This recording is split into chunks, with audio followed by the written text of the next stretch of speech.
Hey, LP here, out on the trap line. Got a coyote and a snare. I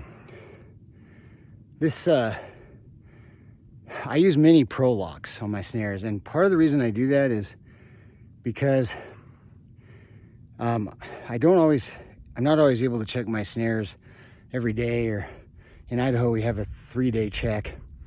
And those mini pro locks, when you get them around the neck, they kind of slowly work their way down, and so sometimes you'll keep the animal alive longer in the snare, and so there's less chance of it spoiling if it dies, if it gets too hot.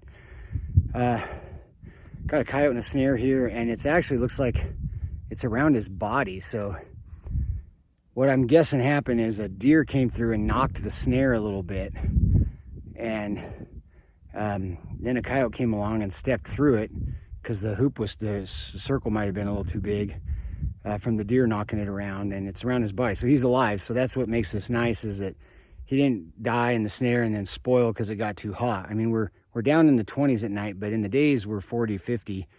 And this coyote will spoil and he'll lose the fur sometimes. So let me show him to you. There he is. See, it's around his back hips, which is interesting. I catch fox a lot that way, but this guy somehow managed to get through his first part of his body through that snare, which is interesting. That rarely, I mean, I think I maybe only had this happen one other time with a coyote, where it got him around the back, the hips. Usually it's around their neck.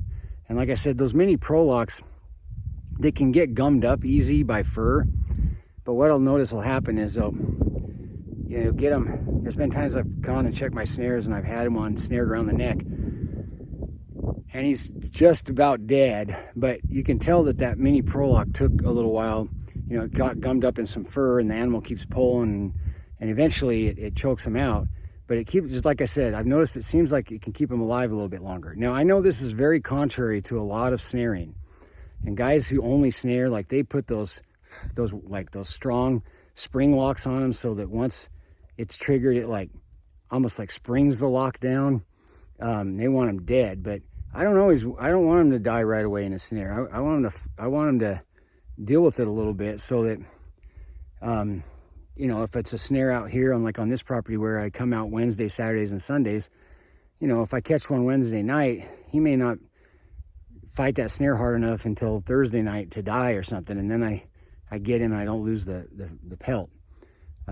Obviously you don't want that on crawl unders and stuff necessarily as much, because they may tear their fur up a little bit and stuff, but they've worked really well for me. This coyote, I got him, he's got good fur. Another coyote on the board, and so I'll show him to you one more time. So anyway, remember, God is great, guns are good, and freedom is precious.